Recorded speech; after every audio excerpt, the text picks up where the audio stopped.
C'est bon? Ah, c'est un peu trop bon. Vous voulez baisser un tout petit peu, s'il vous plaît. Voilà. Merci, merci.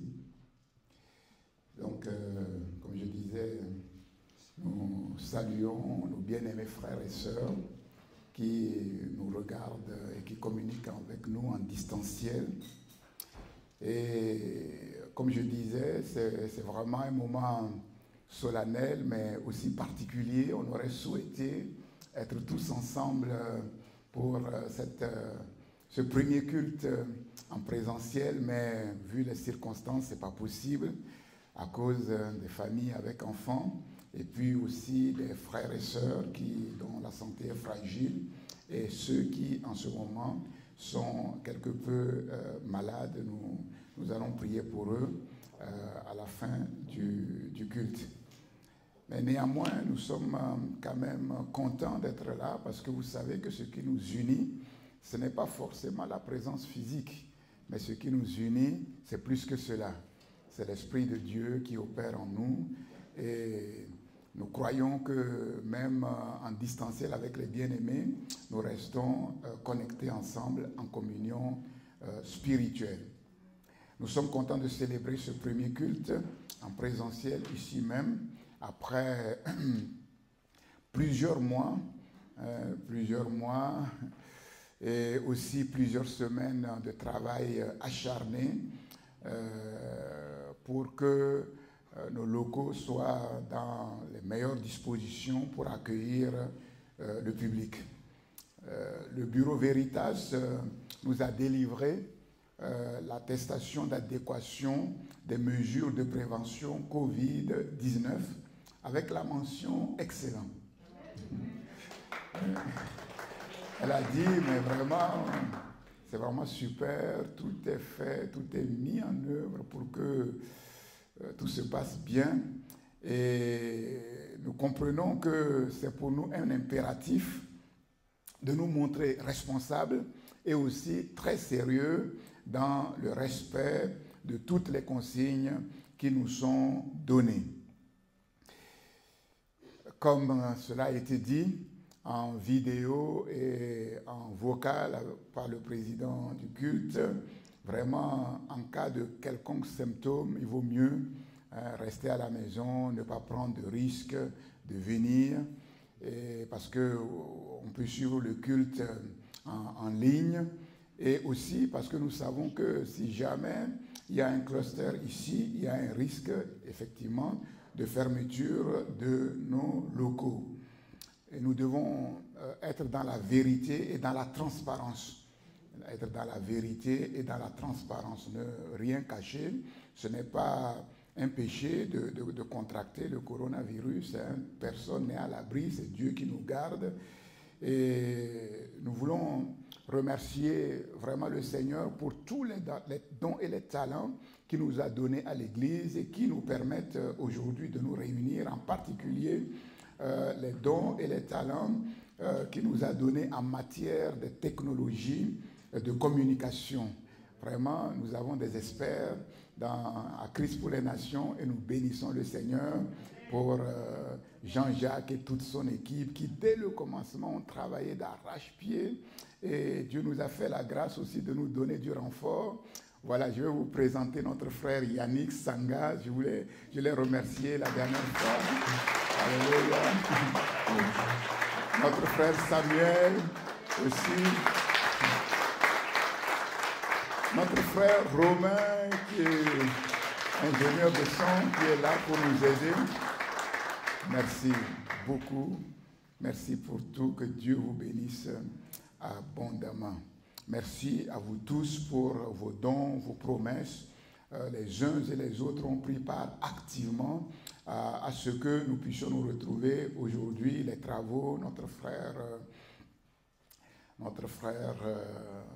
Franck Gênes et le groupe de ménage aussi qui est intervenu, sans oublier le bureau de l'Église. Nous avons travaillé très activement avec le bureau aussi. Et nous ne voulons pas oublier le responsable de la coordination des travaux Covid, Jean-Luc Saint-Hilaire, qui a beaucoup travaillé. Voilà. Je ne veux oublier personne, c'est important d'être reconnaissant, vous tous, de loin comme de près, au travers des prières, vous avez pris place à ce grand projet. Que Dieu vous bénisse tous.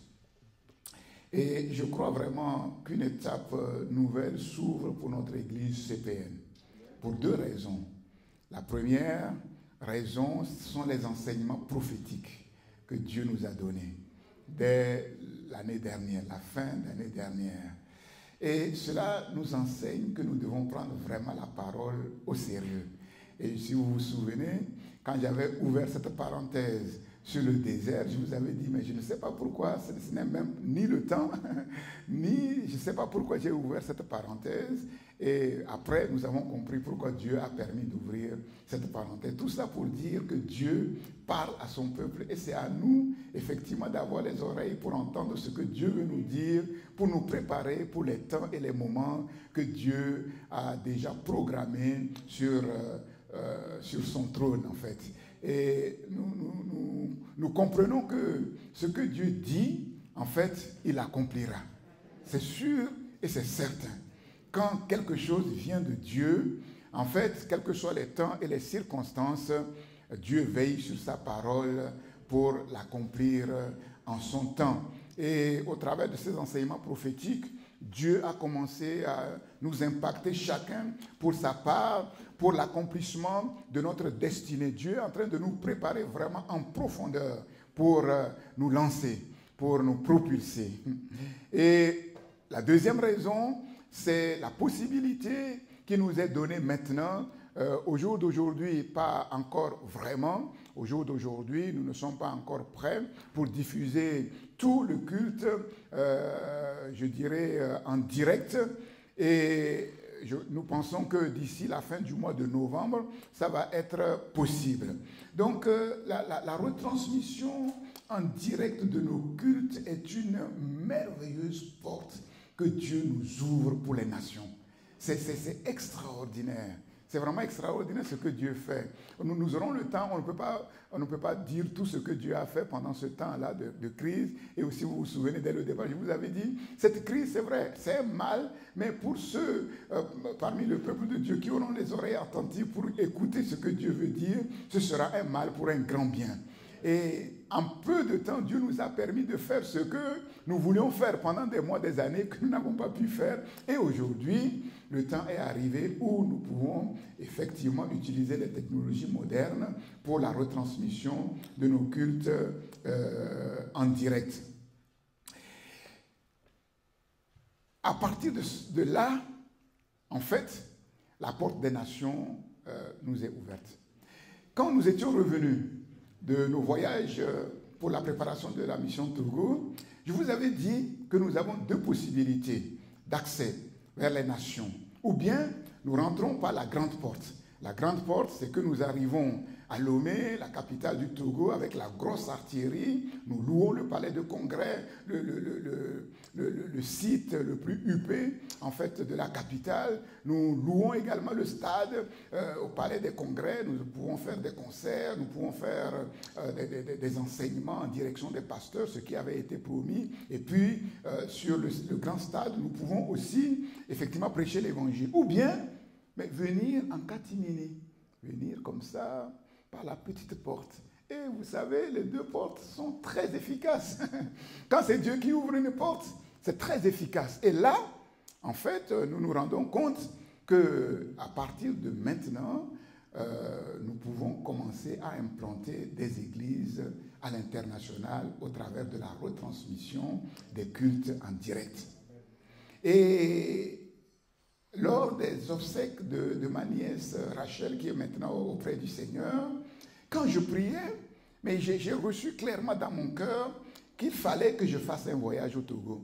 Donc au début, les choses n'étaient pas claires dans mon esprit. Je me suis dit, c'est un peu bizarre, ma mère est décédée, je ne suis pas allé, mon grand frère est décédé, je ne suis pas allé, Dieu n'a pas permis, ma petite sœur aussi, Dieu n'a pas permis. Comment se fait-il que Dieu veut que j'aille au décès de ma nièce? C'était un peu bizarre. Alors je priais, je me suis dit, ah, peut-être que comme c'est la première à être convertie au travers de mon ministère, peut-être que Dieu veut que je puisse aller consolider ce que le Seigneur a commencé dans le cœur de la famille, parce que avec vos prières, avec les prières, vraiment, au travers de ces obsèques, on a vu que Dieu a fait une œuvre à la fois à Liège et au Togo, dans le même moment. C'est-à-dire que après l'intervention du pasteur Titea et ma prédication, en fait, il y a eu comme une joie, une note de joie qui est venue pour prédominer en fait l'assistance. On a senti une joie particulière de telle manière que bon, la tristesse était comme allée. Et quand le soir j'ai appelé la famille pour leur rendre compte de ce qui s'est passé, ils m'ont dit curieusement,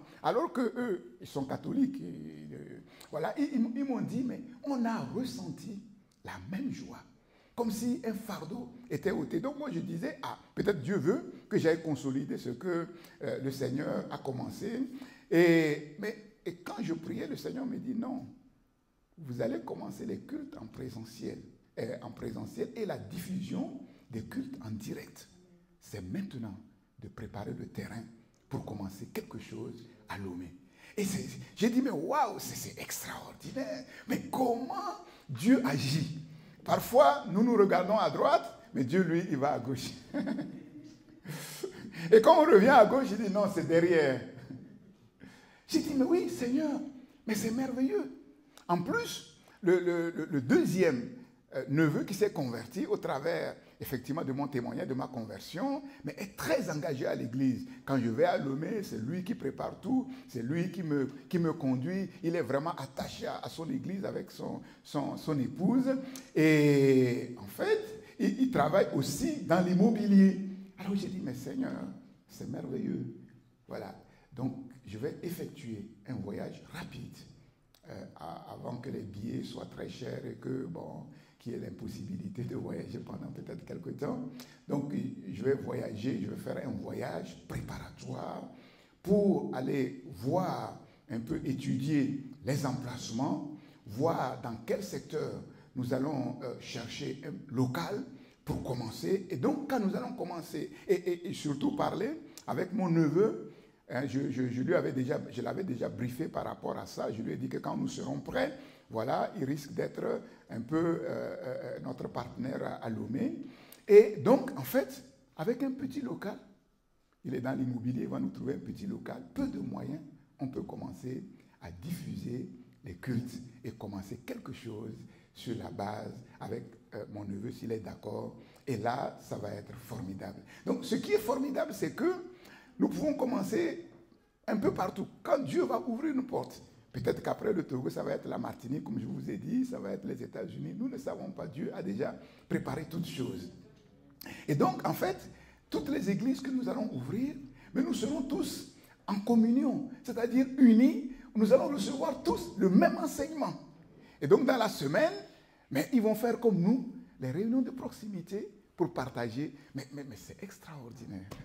Ben, j'ai l'impression que vous n'êtes pas d'accord avec moi. Parce que quand je parle, j'ai envie de sauter. Parce qu'on voit que Dieu met les choses en place. Et c'est pour ça que je dis, on va être étonné. Et pendant ce temps-là, et vous voyez les prédications que Dieu donne, c'est vraiment des prédications pour toucher nos cœurs, pour faire une œuvre en profondeur, c'est-à-dire nous préparer pour nous lancer. Et bientôt, je crois, par la grâce de Dieu, ça va être le décollage. Que Dieu soit béni. Donc, mardi prochain, donc Régis a regardé pour moi, on a trouvé 2 semaines, juste avant que les billets ne s'envolent. Mardi prochain, je m'envole pour le Togo pour 2 semaines. J'ai d'autres rendez-vous stratégiques aussi par rapport à tout cela. Donc, priez vraiment pour ce voyage préparatoire en vue d'implantation d'église au Togo. Donc, vous allez ajouter 2 grands sujets de prière au sujet habituel. C'est que le Saint-Esprit nous conduise dans une stratégie d'évangélisation efficace via les technologies modernes. Que le Saint-Esprit nous conduise dans une stratégie d'évangélisation efficace via les technologies modernes. 2e grand sujet, que le Saint-Esprit nous donne de faire des percées économiques et financières. Les deux vont de pair. Il y a plusieurs entreprises dans notre maison, dans la maison de Dieu, que vraiment le Seigneur puisse effectivement répandre son onction, l'onction de succès et de prospérité financière. Voilà, un grand merci aussi à tous les responsables pour ce geste financier, ce geste de soutien à l'occasion, effectivement, comme je l'ai dit, du décès de ma nièce Rachel. Il y a eu une mobilisation rapide des responsables de l'Église pour me faire parvenir très rapidement aussi. Nous avons été vraiment agréablement surpris avec mon épouse et mes enfants de ce soutien de la part des responsables de l'Église via nos sœurs Patricia, Anne-Lise et notre frère Fabrice. Merci beaucoup pour votre soutien, pour votre amour fraternel, que Dieu vous le rende au centuple. Voilà, je vous adresse aussi les salutations du pasteur de nos missionnaires Thierry et Cécile à Haute. Donc, ils m'ont envoyé quelques salutations. Ils prient pour nous. Eux, ils sont tranquilles là-bas. Ils n'ont pas le même problème que nous. Ils peuvent se réunir tranquillement sans problème. Donc, ils prient pour nous et nous prions aussi pour eux. Voilà, que Dieu vous bénisse, que sa grâce repose abondamment sur vous qui êtes au loin et sur vous qui êtes près. Voilà, plusieurs frères et sœurs aussi sont un peu touchés. Quelques-uns manifestent des symptômes du Covid-19. Donc, à la fin du culte, nous allons prier pour nos bien-aimés frères et sœurs. Nous allons nous lever, si vous voulez bien. Nous allons remercier vraiment de tout notre cœur le Seigneur. Le Seigneur pour tout ce qu'il fait. Oui, nous voyons que ce virus qui est invisible modifie de manière drastique la vie et dans les nations. Mais si un virus est capable de modifier la vie et le comportement des peuples parmi les nations, à combien plus forte raison le Dieu souverain, qui a tout pouvoir dans le ciel et sur la terre, et qui contrôle toutes les nations, qui contrôle tout ce qui se passe. Oui, si ce virus circule, c'est parce que Dieu le permet. Et s'il le permet, c'est pour quelque chose. C'est pour sa gloire. C'est pour le bien de son peuple. Et c'est pour le salut des élus. Remercions le Seigneur qui a été avec nous pendant tout ce temps. Qui est avec nous pour nous garder tous les jours, pour nous conduire et pour nous préparer pour tous ces projets, oui, qu'il a déjà bien programmés pour ces temps de la fin. Seigneur notre Dieu, nous te bénissons. Nous te bénissons, Seigneur. Ô Dieu de gloire, tu es le Dieu, notre Dieu Ebenezer. Jusqu'ici, tu nous as secourus avec fidélité. Tu es un Dieu bon en tout temps. Oui, dans les mauvais comme dans les bons jours, tu es bon. Oui, tu es déconnecté des temps et des circonstances. Cette crise sanitaire, tu la contrôles parfaitement. Et ta parole proclame, Seigneur, que tu fais concourir toutes choses pour le bien de ceux qui t'aiment, pour ton peuple, pour les élus sur la terre. Oh, merci. Merci pour ta protection. Merci pour ta protection pour nous qui sommes dans ce temple pour te célébrer en direct, en présentiel. Merci pour ton peuple qui est au loin, dans leur maison, pour te célébrer en distanciel. Nous sommes unis par le même esprit pour élever le roi des rois, le Seigneur des seigneurs, Jésus-Christ de Nazareth.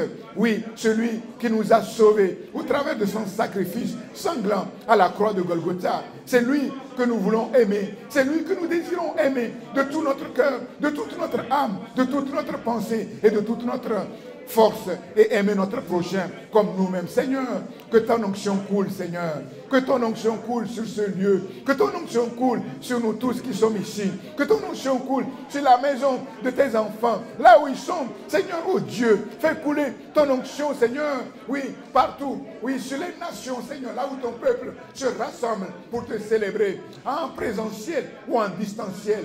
Sois loué, Seigneur, pour tout ce que tu nous as permis de faire, pour que nous puissions nous retrouver aujourd'hui. Merci pour tous les dons et les talents que tu as donnés à ta maison, Seigneur. Oh Dieu de gloire, oui, reçois toute la reconnaissance de nos cœurs à cause de Jésus-Christ, notre Seigneur et notre Sauveur. Amen, amen. Je vous prie de vous asseoir. Juste quelques petites corrections dans la prédication que j'ai donnée le dimanche dernier. En fait, quand je citais les références, au lieu de Ésaïe 14, j'ai dit Jérémie 14. Et j'ai parlé d'anthropologie, mais en fait, je voulais parler d'anthropomorphisme. Ce n'est pas pareil. L'anthropomorphisme, c'est le fait, de parler de Dieu comme un homme. Voilà. On dit Dieu a des yeux, il a des mains. C'est ça l'anthropomorphisme. Voilà, juste cette correction. Donc aujourd'hui, pour notre premier culte en présentiel, j'ai eu à cœur vraiment d'apporter un message simple.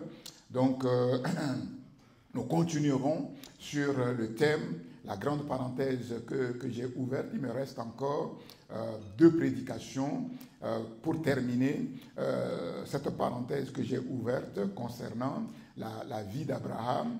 Et de la vie d'Abraham, nous avons atterri sur le principe de renoncement et de séparation. Et du principe du renoncement et de séparation, nous avons atterri sur l'idolâtrie, sa nature et sa complexité. Le tout se tient.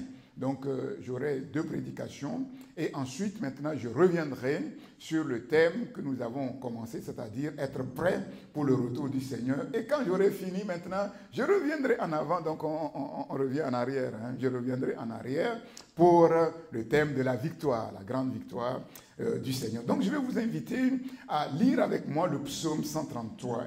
133 est merveilleux, psaume très court et très parlant. Psaume 133.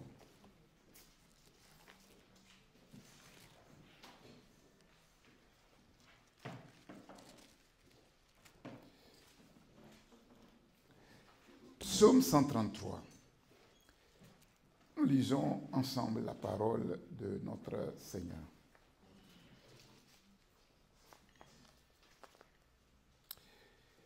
Cantique des degrés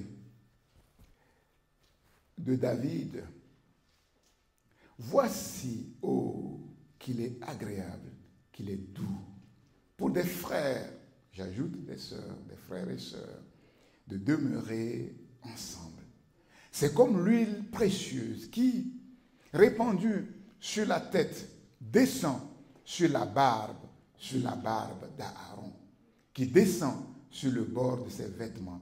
C'est comme la rosée de l'Hermon qui descend sur les montagnes de Sion, car c'est là que l'Éternel envoie la bénédiction, la vie pour l'éternité. Nous disons Amen à la parole de Dieu. Le titre que je donne à ce court message, simple, mais que je crois impactant, c'est unité, concorde et grâce débordante. Unité, concorde et grâce débordante. C'est là le but majeur de notre Seigneur. L'extraordinaire œuvre que le Saint-Esprit accomplit sur la terre, oui, en faveur des élus, en faveur, oui, de l'Église du Seigneur Jésus-Christ. Voici, oh, qu'il est agréable, qu'il est doux pour des frères et sœurs de demeurer ensemble. C'est un psaume qui célèbre les bienfaits de la communion fraternelle, de l'unité, de l'harmonie au sein du peuple de Dieu. Au travers de ce psaume, nous voyons clairement que c'est l'unité fraternelle, c'est la communion fraternelle qui amène l'onction. Qui amène l'onction. Non seulement l'onction, mais aussi la fécondité, la vie débordante de notre Seigneur. Et quand nous regardons dans le Nouveau Testament, nous voyons que c'est la même vérité spirituelle qui nous est donnée dans cette prière que nous connaissons sous l'expression de la prière sacerdotale, Jean chapitre 17. Et dans Jean chapitre 17, nous allons voir que l'accent est mis dans la prière de Jésus-Christ, l'ultime prière de notre Seigneur Jésus-Christ. Jésus va mettre l'accent sur l'unité. Jésus va prier instamment, le Père, afin que l'Église primitive soit parfaitement un, parfaitement unie. Et non seulement l'Église de cette génération, mais les églises de toutes les générations, de génération en génération, jusqu'à la dernière génération sur la terre. Et Jésus disait, je te prie, non pas seulement pour les apôtres, non pas seulement pour les disciples qui étaient là avec lui en ce temps-là, mais pour tous ceux qui croiront à leur témoignage, à leur prédication. C'est-à-dire, nous aujourd'hui, le relais, le témoin a été passé de génération en génération jusqu'à nous aujourd'hui. Et ce témoin est porteur de ce gène fondamental, essentiel, qui produit, qui communique l'unité au sein de des communautés chrétiennes sur la terre tout entière. Et nous voyons que, en fait, là où il y a l'unité, là où les cœurs sont unis ensemble, il fait bon vivre. On le voit dans nos maisons. Dans la maison, quand il y a la paix entre papa et maman, quand il y a la paix entre les parents et les enfants, mais il fait bon vivre à la maison. On est bien, on est bien. Quand le travail termine, on est content de rentrer à la maison pour cocooner avec la famille. Même s'il pleut dehors, ce n'est pas grave. J'aime bien le mot cocooning. Ça vient de l'Angleterre. Et je me souviens, une fois, j'avais fait un petit voyage à Cornouailles, je crois, au sud-ouest de l'Angleterre. Et c'était magnifique. En Angleterre, il pleut tout le temps. Et la famille qui m'avait accueilli, ils avaient une cheminée. Et vous savez quoi? Quand il pleut dehors et que vous êtes devant une grande cheminée, hein, assis sur une moquette douce, ah, là, il fait vraiment bon vivre. Et c'est ça. Nous n'avons pas besoin de cheminée. Nous n'avons pas besoin de moquette. Nous avons simplement besoin du Saint-Esprit. Le Saint-Esprit dans nos cœurs. Quand le Saint-Esprit est à l'aise dans nos vies, quand le Saint-Esprit est présent dans nos cœurs, présent dans le cœur de mon frère, présent dans le cœur de ma soeur, et que nous sommes unis ensemble, qu'il est doux, qu'il est agréable pour des frères et sœurs de demeurer ensemble. C'est là que le Saint-Esprit se plaît, la présence de Dieu. Et Dieu se plaît à bénir, Dieu se plaît à faire du bien. Le Saint-Esprit ne peut rien faire quand il y a des dissensions, quand il y a la discorde, la zizanie. Tout ça là, non, il n'y a pas ça à Christ pour les nations. C'est dehors que ça se passe. Et nous savons que depuis la tour de Babel, l'unité est introuvable dans le monde. Depuis le jour où Dieu a confondu les êtres humains en envoyant plusieurs langues pour les diviser, les séparer sur la terre, l'unité est introuvable. Et on ne peut trouver l'unité sur la terre qu'au travers d'un seul peuple, au travers d'une seule communauté, la communauté de Jésus-Christ, l'église du Seigneur Jésus-Christ. Alléluia. Le psaume 133 fait partie d'une série de 15 petits psaumes. Ce n'est pas parce qu'ils sont petits qu'ils sont moindres en sens. C'est un peu comme les petits prophètes. Hein. Juste après le monumental, comme par hasard, psaume 119, qui est le plus long de tous les psaumes, 15 remarquables petits psaumes qui sont intitulés Cantique des degrés. Cantique des degrés. Et ces psaumes, cette série de psaumes va du psaume 20 au psaume 34. Psaume 120, pardon, au psaume 134. Vous pourrez les lire tranquillement à la maison. Curieusement, dans ma méditation quotidienne, parfois je commence quelque part et je finis aussi quelque part. J'étais justement en train de lire ces psaumes-là. Et c'est merveilleux. Et quand vous les lisez, En fait, on voit qu'il y a une trame. Il y a une trame, c'est comme un chemin, avec une perspective, des étapes et un but. En fait, comme s'il y avait des escaliers et qu'au travers de ces escaliers, qu'on monte les uns après les autres, ça nous conduit quelque part au sommet. Au sommet. Et c'est ce que l'Esprit de Dieu fait dans nos vies. Parfois même sans que nous nous rendions compte. Dieu nous a pris quelque part et Dieu nous amène quelque part. Là où il nous a pris, on était bas, très bas, de la poussière. De la poussière, il nous a retirés. Pour nous amener où? Nous faire asseoir avec les grands de son royaume. Alléluia. Cantique des degrés. Et le mot degré signifie marche, escalier. Littéralement, le fait de monter vers un lieu élevé. La plupart des grands théologiens disent que ces psaumes, en fait, étaient chantés par les enfants d'Israël lors de leur pèlerinage annuel vers Jérusalem, vers les hauteurs sur lesquelles Jérusalem est bâtie. Le premier des 15 psaumes, le psaume 120, commence par des cris de détresse. Les cris de détresse, comme un appel au secours. Un appel au secours en vue de la délivrance, du salut.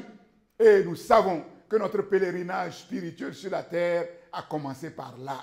Oui, un jour, oui, nous avons compris l'évangile, nous avons vu notre détresse, nous avons crié au Seigneur et le Seigneur nous a secourus. Il a fait quelque chose dans nos vies. Et cette psaume se termine par de joyeuses fêtes. Joyeuses fêtes. L'unité à Sion et dans le temple du peuple de Dieu. Le rassemblement du peuple de Dieu en un corps parfaitement uni dans l'harmonie céleste. Et c'est le psaume 133 et le psaume 134. Ces cantiques nous enseignent sur la marche chrétienne, notre voyage depuis que le Seigneur nous a sauvés, nous a touchés, nous a visités vers la patrie céleste. Nous sommes en marche vers la patrie céleste. Alléluia. Ce n'est pas encore le temps de s'asseoir. Nous marchons et un jour arrivera. Que le monde veuille ou qu'il ne veuille pas, nous allons déposer nos valises. Une fois pour de bon. Le voyage, en quelque sorte, du chrétien vers la nouvelle Jérusalem, qui peuvent se comprendre en 15 étapes. L'origine de ces psaumes, 4 sont attribués au roi David, 1 au roi Salomon, et les 10 autres sont anonymes. On ne sait pas qui les a écrits, on ne sait pas non plus quand ils ont été écrits. Mais généralement, la plupart des commentateurs attribuent ces 10 psaumes anonymes au roi Ézéchias. Au roi Ézéchias qui les aurait écrits pour commémorer à la fois la grande délivrance, la grande guérison que Dieu lui a accordée et aussi la délivrance que Dieu a accordée au peuple d'Israël de l'invasion des armées assyriennes. Vous pouvez voir cela en Ésaïe chapitre 36, chapitre 37 et le chapitre 38. Et quand nous lisons le chapitre 38, écoutez, vous allez le lire à la maison pour gagner du temps. Voici ce qui est écrit. En ce temps-là, Ézéchias fut malade à la mort. Le prophète Ésaïe, 38, verset 1er.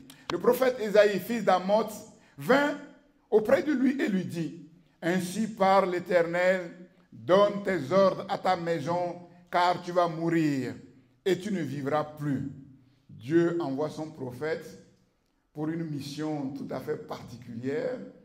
Ce n'est pas la bonne nouvelle qu'il allait annoncer au roi Ézéchias. Bon, souvent, on veut que Dieu nous parle, hein? Mais on veut que Dieu nous dise, voilà, tu ne mourras pas, tu vivras, tu raconteras les merveilles de l'Éternel parmi les nations. C'est pas toujours comme ça. Bon, un jour, on va mourir, hein? C'est comme ce fou qui faisait toutes les rames du métro. Il arrive, il fait comme ça, les gens croient qu'ils veulent faire la manche, il regarde les gens direct dans les yeux. Tu vas mourir. Une vérité implacable. Qu'on veuille ou qu'on ne veuille pas, on va mourir. Mais nous, en tant qu'enfants de Dieu, nous savons que nos vies sont sécurisées dans la main de Dieu et nos vies sont comme la prunelle des yeux. Rien ne peut nous arriver sans la volonté de notre Père. Mais là, ce que le grand prophète allait annoncer là, ce n'était pas bon. Mais nous allons voir que finalement, ça va se transformer en une bonne nouvelle. Ézéchias tourna son visage contre le mur et fit cette prière à l'Éternel. Nous voyons là la puissance de la prière. Ô Éternel, souviens-toi que j'ai marché devant ta face avec fidélité et intégrité du cœur. C'est sur ça que nous étions, hein, marcher avec un cœur tout entier à l'Éternel. Ce n'est pas rien. Quand ça chauffe, Dieu écoute attentivement la prière de ses enfants qui marchent fidèlement avec un cœur tout entier à lui. Et que j'ai fait ce qui est bien à tes yeux. Donc ce que le roi Ézéchias disait ici, mais c'était la vérité. C'était le témoignage de ce que l'Esprit de Dieu a fait au travers de lui. Et Ézéchias répandit d'abondantes larmes. Il va pleurer comme un gamin devant son Dieu. Verset 4. Regardez le retournement de la situation. Puis, la parole de l'Éternel fut adressée à Ésaïe en ces mots. Dieu va avoir pitié de son serviteur. Va et dis à Ézéchias, ainsi parle l'Éternel, le Dieu de David, ton père. J'ai entendu ta prière, j'ai vu tes larmes. C'est comme si quelqu'un ici recevait cette confirmation de la part de l'Esprit de Dieu dans son cœur, que Dieu a entendu ta prière. Il a vu tes larmes. Peut-être pas pour les mêmes choses, mais Dieu a vu et Dieu va faire quelque chose. Voici, pour Ézéchias, voici, j'ajouterai à tes jours 15 années. Ah, Dieu va ajouter 15 années à la vie d'Ézéchias. Ah, vous savez que malheureusement, il y a des gens qui meurent prématurément. Mais heureusement aussi, il y a des gens qui voient leur vie prolongée. Ben, on ne sait pas si c'était une bonne chose. Après, quand on voit ce qui s'est passé, on se dit, ah, finalement, la volonté de Dieu, c'est elle qui est bonne, agréable et parfaite. Manassé va naître, il n'avait pas d'enfant. Hein? Manassé va naître et on sait que c'était le pire des rebonds. Je ferme la parenthèse. Je te délivrerai. Bon, tout ça pour dire que nous, en tant qu'enfants de Dieu, on n'a pas peur de la mort. Dieu, il sait toutes choses. Je te délivrerai, toi et cette ville. Non seulement, comme je l'ai dit, Dieu va prolonger le nombre de ces années, mais il va délivrer Jérusalem de la main du roi d'Assyrie. Je protégerai cette ville. Et voici de la part de l'Éternel le signe auquel tu connaîtras que l'Éternel accomplira la parole qu'il a prononcée. Je ferai reculer de 10 degrés en arrière avec le soleil, l'ombre des degrés qui est descendu sur les degrés d'Akaz. Et le soleil recula de 10 degrés sur les degrés où il était descendu. En quelque sorte, Dieu va faire reculer le temps. Un peu comme on l'a fait ce matin. On a reculé. Hein? Quand il était 3 heures, en fait, il était 2 heures.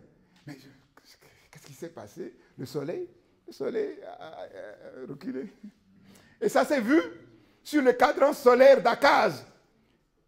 Ce cadran qui était comme des escaliers, et le soleil montant, descendant, et en voyant l'ombre sur en fait, les escaliers, on voyait à peu près à quelle heure il était en fait. Et ouf, comme Dieu a fait lorsqu'il a arrêté la lune, lorsqu'il a arrêté le soleil, parce qu'il voulait venger son peuple. Alléluia.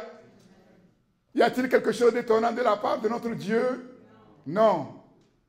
C'est le Tout-Puissant, le Souverain, qui règne absolument sur sa création. Le soleil écoute attentivement la voix de son Créateur. Et le soleil a entendu qu'il fallait revenir en arrière. Et il est revenu en arrière. Et ici, les degrés par lesquels l'ombre du soleil recula sur les degrés d'Akaz, c'est-à-dire sur le cadran solaire à degrés, c'est-à-dire à marche, c'est le même mot degré employé dans le cantique des degrés. C'est le même mot. Et les 10 degrés furent le signe que la vie d'Ézéchias allait être prolongée de 15 ans. Et c'est alors que les commentateurs disent que Ézéchias aurait alors composé 10 psaumes. Un psaume pour chaque degré reculé. Et il ajouta à ces 10 psaumes les 4 psaumes de David et le psaume de Salomon pour en faire les 15 cantiques de degrés.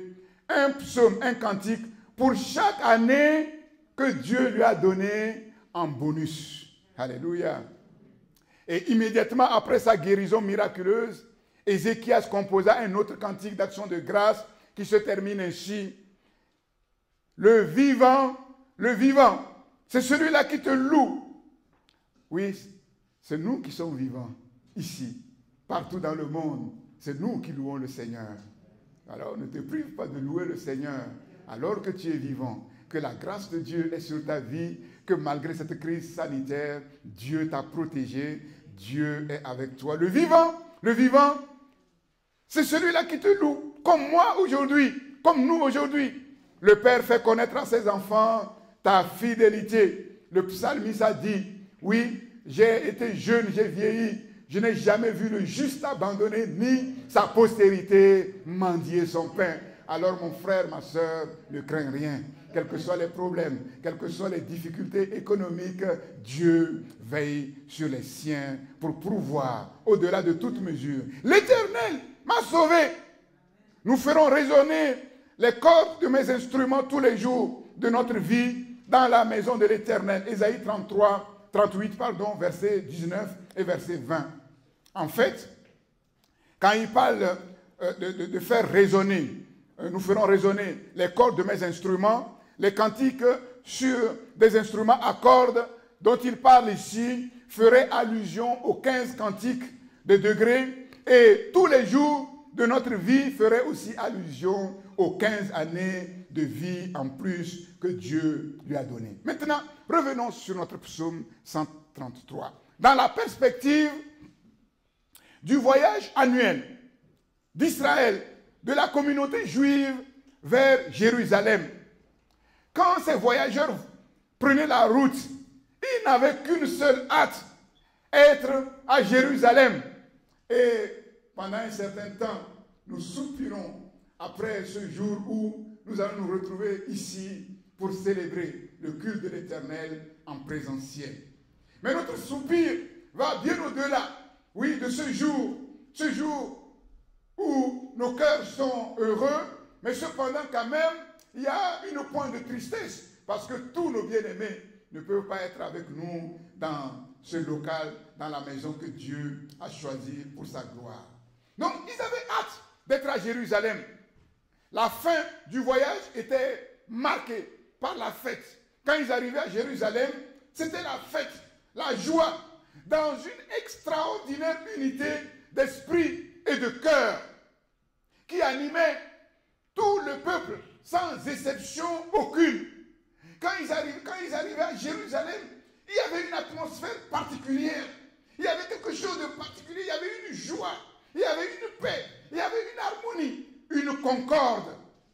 Oui, et tous pouvaient ressentir que cela ne peut venir que de Dieu. Cela ne peut venir que de l'Esprit de Dieu. Un peu comme Actes chapitre 34, où il nous est parlé que la multitude, quand Dieu a commencé à agir, le réveil de la Pentecôte primitive, Dieu va manifester sa gloire. Des milliers de personnes vont être sauvées. Et la Bible nous dit que cette multitude, ils étaient des milliers. Mais cependant, la Bible rend témoignage que cette multitude n'était qu'un cœur et qu'une âme. Mais comment cela peut-il se faire? Nous allons le voir nous comprenons que l'unité spirituelle dont il est question n'est pas simplement une unité physique, mais l'unité qui vient de Dieu lui-même. Et c'est ce qui se passera quand Jésus reviendra et que l'Église sera enlevée, comme la Bible le dit, en un instant, en un clin d'œil, à la dernière trompette de Dieu. Les morts en Christ ressusciteront premièrement. Ensuite, les vivants qui seront restés pour l'avènement du Seigneur, tous ensemble avec les ressuscités, seront enlevés sur les nuées à la rencontre du Seigneur dans les airs. Alléluia! Ça va être quelque chose d'extraordinaire. Ça va être quelque chose de merveilleux. Et nous savons, oui, le temps dans lequel nous vivons, oui, sont des signes qui nous montrent effectivement que Jésus est à la porte. Le Seigneur est à la porte. Et la Bible dit ainsi, nous serons pour toujours avec le Seigneur, parfaitement unis, dans la paix, dans l'harmonie, dans la joie, une joie débordante, un bonheur indescriptible qui n'aura jamais, jamais fin. Alléluia. Notre joie ne finira plus. Et en ce jour-là, ce sera, enfin, la fin de notre pèlerinage. On va pousser tous un ouf. Fini les arthroses. Fini les factures.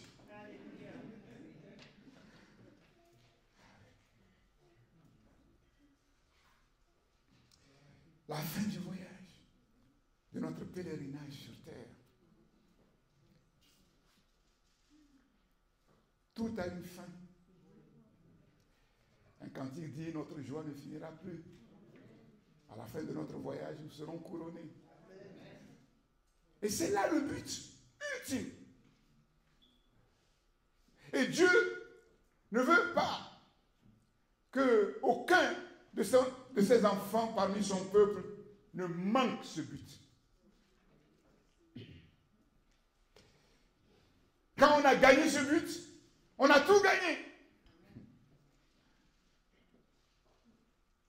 On oubliera tous les bobos, les contrariétés, les déceptions, les tribulations, les persécutions.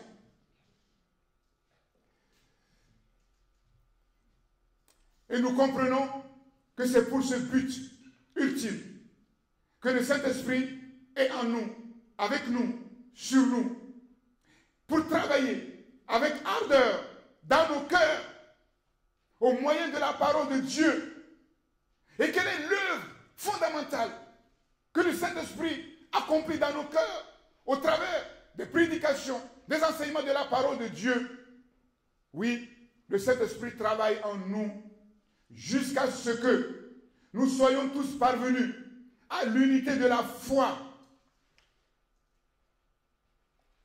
et de la connaissance du Fils de Dieu, à l'état d'homme fait, à la stature parfaite, à la mesure de la stature parfaite de Christ.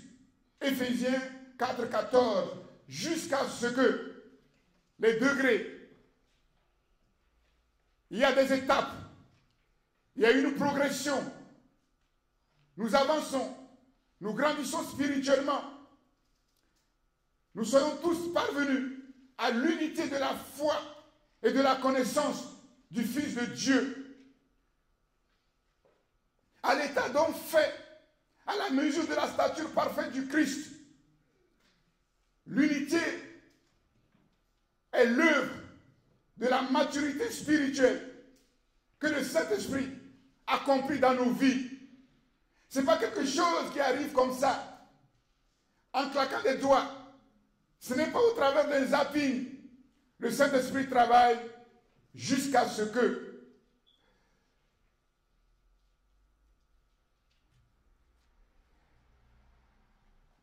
et c'est à ce moment, quand le peuple de Dieu, animé par l'Esprit de Dieu, oui, arrive à cette unité, l'unité de la foi, de la connaissance du Fils de Dieu, c'est à ce moment que la merveilleuse prophétie du psaume 133 s'accomplira pleinement, parfaitement, quand Jésus reviendra et couronnera cette œuvre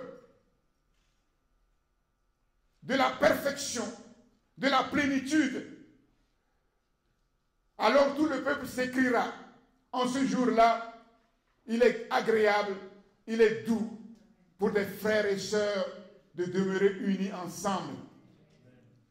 C'est comme l'huile précieuse qui, répandue sur la tête d'Aaron, descend sur la barbe d'Aaron, sur les bords de son vêtement, comme l'huile précieuse. L'unité merveilleuse du peuple de Dieu est représentée par l'image de l'onction d'huile parfumée qui est répandue sur le souverain sacrificateur, sur la tête d'Aaron, le souverain sacrificateur, sur sa barbe. Et en fait, quand vous lisez, vous voyez que le mot barbe a été utilisé 2 fois. Sur la barbe d'Aaron. Ce n'est pas une erreur de transcription. Là, le Seigneur met vraiment l'accent sur l'importance de la croissance spirituelle, de la maturité spirituelle. Ce n'est pas comme cette génération où on voit des gamins porter de grosses barbes. On voit des ados avec de grosses barbes. Et ils parlent avec une grosse voix sous leur barbe. On a l'impression que ils sont adultes. Mais ce qu'ils disent et leur comportement, on voit qu'ils ne sont pas encore adultes. Avant, ce n'était pas comme ça. Il fut un temps, quand vous voyez le vieux sage, on sort, en fait, sa chaise longue comme main sous le baobab. Le vieux sage avec une barbe blanche, assis sous un baobab. Tout le monde sait que ce qui va sortir de ce vieux sage, c'est sérieux. La maturité spirituelle. L'unité de l'esprit est manifestée là où les enfants de Dieu grandissent en maturité spirituelle. L'onction débordante, et nous savons que l'onction désigne, l'onction sépare, l'onction qualifie. Le Saint-Esprit qui œuvre en nous depuis notre conversion, depuis la nouvelle naissance, pour nous faire grandir jusqu'à la stature parfaite de Christ. Cette huile délicatement parfumée, oui, comme je l'ai dit, c'est l'Esprit de Dieu qui travaille pour unir le cœur des enfants de Dieu. L'unité du peuple de Dieu est l'œuvre du Saint-Esprit. C'est un don parfait qui vient uniquement d'en haut. Ce n'est pas un préfabriqué. L'unité de l'esprit ne vient pas de ce qu'on s'assoit pour manger, boire et rire. Non, ça n'a rien à voir. Ce n'est pas un préfabriqué. Voilà pourquoi nous comprenons que même si nous sommes 1000 à Christ pour les nations, même si nous sommes 10 000, nous sommes 100 000, nous pouvons néanmoins expérimenter l'unité de l'esprit.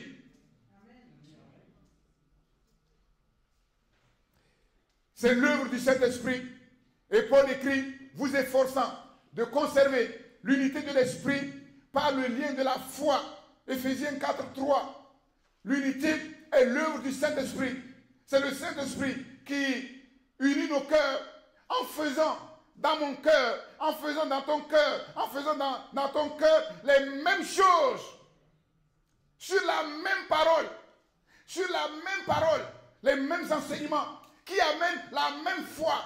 Une foi fondée sur le même fondement, Jésus-Christ. Une foi fondée sur le même Dieu et Père. On n'a qu'un seul Père céleste, un seul Dieu et Père, un seul Sauveur, Jésus-Christ. Une seule espérance aussi. Et nous formons tous un seul corps. Vous efforçant de conserver l'unité par le lien de l'esprit.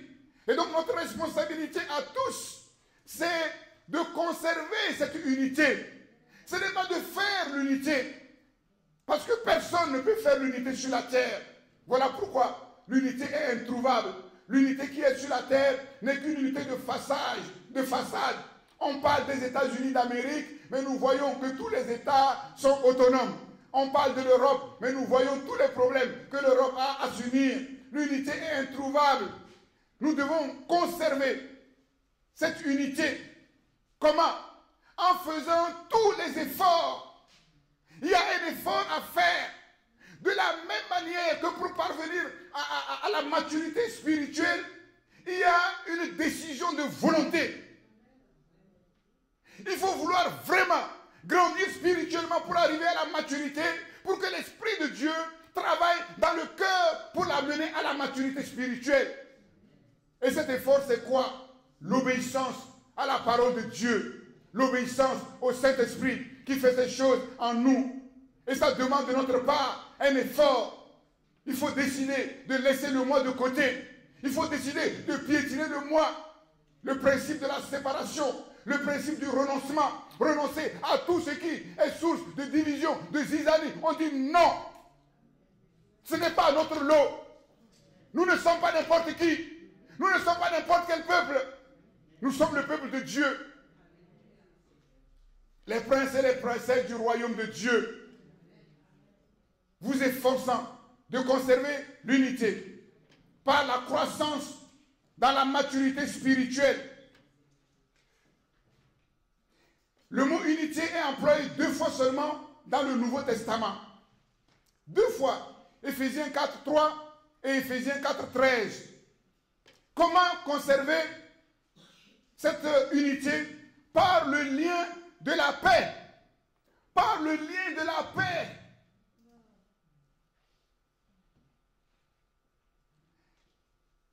Jésus disait,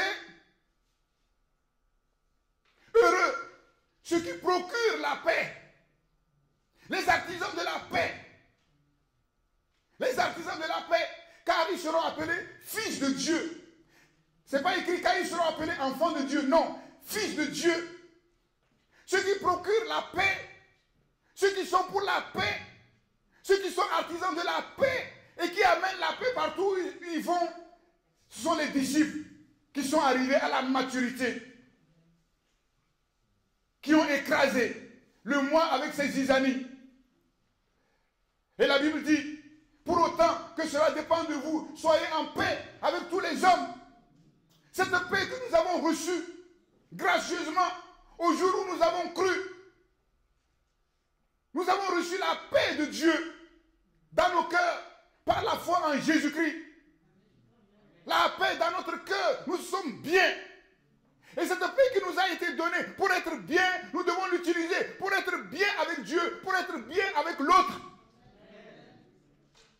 Et nous voyons que toutes les fois où quelque chose vient bousculer cette paix en nous, nous disons non, parce que nous avons compris l'importance de cette paix. Et nous tous ici, nous savons, quand le cœur n'est pas dans la paix, ce que ça fait. Et personne n'est prêt à laisser quoi que ce soit venir déranger cette paix. C'est ça. Merci.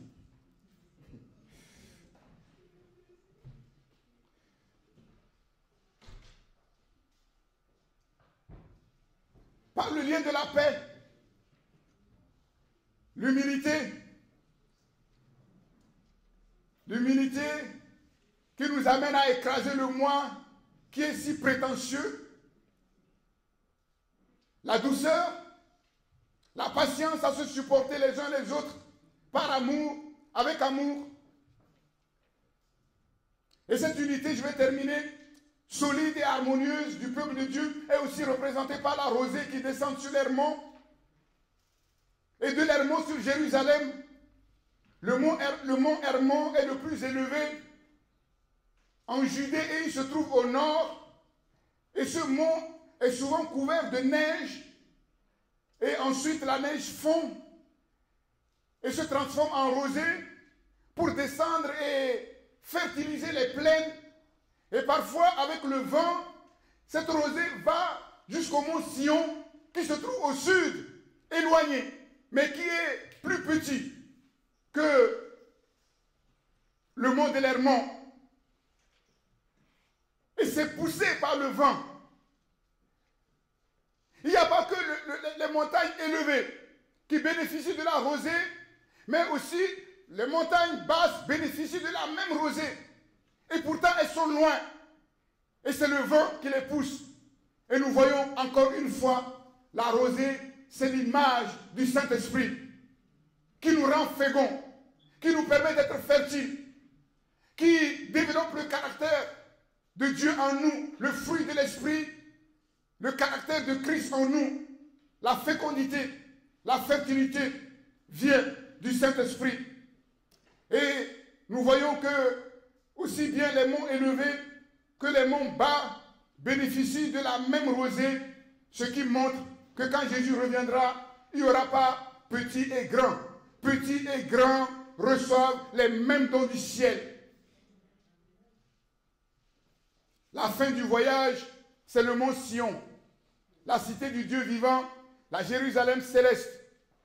Hébreux 12, 22 dit ceci, à la différence de l'ancienne alliance, qui ne pouvait pas s'approcher de ce mont, mais vous êtes approchés de la montagne de Sion, de la cité du Dieu vivant, de la Jérusalem céleste. Hébreux 12, 22. La fin du voyage, c'est le mont Sion. Et au mont Sion, les paroles que l'Éternel fait entendre à son peuple, ce ne sont pas des paroles qui font trembler le peuple de Dieu comme à l'époque de Moïse. De telle manière que Moïse lui-même était épouvanté quand il entendait ces paroles. Mais Dieu dit que ce n'est plus ainsi. Dieu a été apaisé. L'agneau de Dieu a été offert. Le sang de propitiation, le sang propitiatoire a été répandu entre les chérubins. Dieu nous est favorable et nous pouvons nous approcher en toute sécurité de la montagne de Sion, de la cité du Dieu vivant, de la Jérusalem céleste. Et dans la cité de Dieu, la Jérusalem céleste, la nouvelle Jérusalem, oui, fini. Les divisions, les isanies, les problèmes, les dissensions, la haine, les inimitiés, c'est la paix, c'est la joie, c'est l'harmonie, c'est la concorde. L'Éden perdu est maintenant retrouvé éternellement. Car c'est là que l'Éternel envoie la bénédiction, la vie pour l'éternité. Amen. Amen. Que Dieu soit béni. Seigneur, merci. Merci Seigneur pour ta parole. Oh Dieu, merci pour cette unité merveilleuse que le Saint-Esprit développe au sein de ton peuple, quelles que soient les distances.